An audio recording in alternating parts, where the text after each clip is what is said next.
Olá, pessoal! Eu sou a Ana e esses são meus colegas Eduarda e Júlio. Oi! Olá, pessoal! Hoje vamos revisar um pouco sobre o que são e quais são as interações ecológicas presentes nos ecossistemas e no nosso cotidiano. Bora lá? Bom, nenhum organismo vive em isolamento. Pelo contrário, vivem juntos em um ecossistema e dependem um do outro através das interações estabelecidas entre eles. Para começar então, o que são essas interações ecológicas? Podemos dizer que são as relações que existem entre as espécies que vivem em uma mesma comunidade e os efeitos que uma causam à outra. Essas interações normalmente estão relacionadas às diferentes formas dos organismos conseguirem alimento e energia. Bom, então quais são os tipos de interações que estão presentes no ambiente? Vamos ver agora.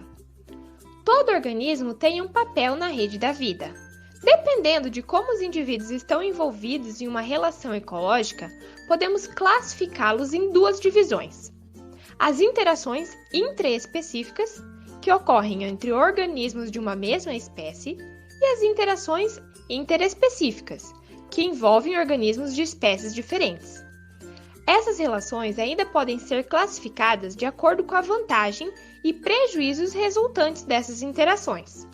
Nas relações harmônicas, todos os indivíduos envolvidos são beneficiados, ou apenas um deles, mas sem causar prejuízos ao outro. Já nas relações desarmônicas, um dos envolvidos sofre prejuízo através dessas interações. Vamos ver agora, então, quais os principais tipos de interações ecológicas encontradas nos nossos ecossistemas. Bom, a primeira que vamos falar é a colônia, onde todos os indivíduos de uma mesma espécie se unem fisicamente e trabalham juntos para garantir a sobrevivência. É uma relação harmônica onde todos são beneficiados. Um bom exemplo disso são os corais. A sociedade é uma relação estabelecida entre organismos da mesma espécie que se organizam de modo que todos trabalhem em prol do sucesso do grupo, ou seja, vivem cooperando uns com os outros, sendo uma relação harmônica. A sociedade se diferencia da colônia, pois os indivíduos não estão associados anatomicamente ou fisicamente. Normalmente na sociedade tem uma divisão das tarefas, como é o caso das abelhas e formigas. O canibalismo é uma relação que um indivíduo mata e se alimenta de um animal da mesma espécie. Um dos indivíduos se prejudica, portanto é uma interação desarmônica. Um bom exemplo disso é o louva-a-Deus e a viúva negra, que a fêmea mata o parceiro e se alimenta dele depois da reprodução. A competição pode ocorrer entre animais da mesma espécie ou entre espécies diferentes. Ela acontece quando esses indivíduos estão disputando recursos, como água, alimento, espaço, território e até mesmo parceiros reprodutivos. E a competição é uma interação ecológica desarmônica, porque independente de quem ganha ou perde a disputa, acaba gastando muita energia na competição. E como eu havia dito anteriormente, a competição pode ocorrer entre indivíduos da mesma espécie. Um bom exemplo disso são as cabras montês, onde os machos brigam entre si para ver qual deles vai acasalar com as fêmeas. Ou entre espécies diferentes, como os urubus e as hienas que disputam pela carniça. Já o mutualismo é uma relação ecológica entre espécies diferentes, onde os dois são beneficiados, portanto é uma relação harmônica.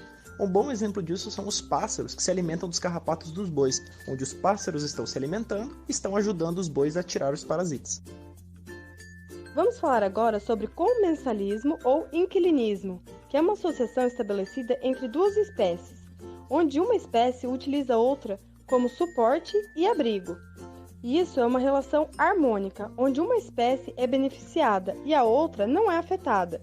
Um exemplo disso são as orquídeas nos galhos das árvores e as rêmonas e os tubarões. As rêmonas, por exemplo, ficam embaixo dos tubarões, esperando que os tubarões se alimentem e se alimentam das migalhas que ele deixa cair. E agora vamos falar sobre o amensalismo, que é uma interação então desarmônica, a qual uma espécie ela secreta substância que inibe o crescimento ou sobrevivência de outra espécie do local. Um exemplo disso são as algas, que liberam uma toxina que se espalha pelo mar e impede o crescimento de outros seres. E o acúmulo dessas algas, ela se chama então maré vermelha. Temos também o parasitismo, que é uma relação interespecífica, onde um dos envolvidos é prejudicado. E nessa relação, há um organismo que é chamado de parasita e um organismo que é chamado de hospedeiro. O parasita, então, ele se alimenta do hospedeiro. E esse parasita ele pode se instalar tanto dentro quanto fora do hospedeiro. Um exemplo disso é o carrapato na vaca e a pulga no cachorro. Temos também o predatismo ou predação, que é uma interação ecológica que envolve dois indivíduos de espécies diferentes, onde um indivíduo captura o outro para dele se alimentar. Então, é uma relação desarmônica. É como se fosse a onça comendo o veado. Algumas dessas interações, então, estão presentes nas cadeias e teias alimentares.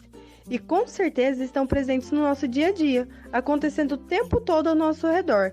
É só pararmos um pouquinho e repararmos. Mas há várias ações humanas que estão colocando em risco essas interações ecológicas.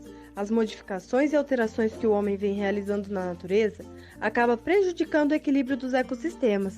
Quando alteramos um componente do sistema, isso vai acabar modificando o outro, e isso pode levar à extinção de espécies, superpopulação, entre outros efeitos desastrosos que irão se refletir na nossa vida também, pois fazemos parte dessas interações e precisamos dos meios que a natureza oferece.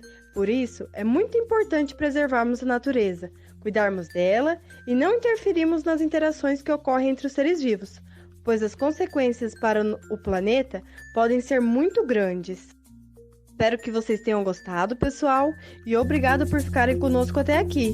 E para reforçar um pouquinho o que vimos, o que acha da gente jogar um joguinho? Até mais! Tchau, tchau! Tchau, pessoal! Tchau, galera. Até a próxima.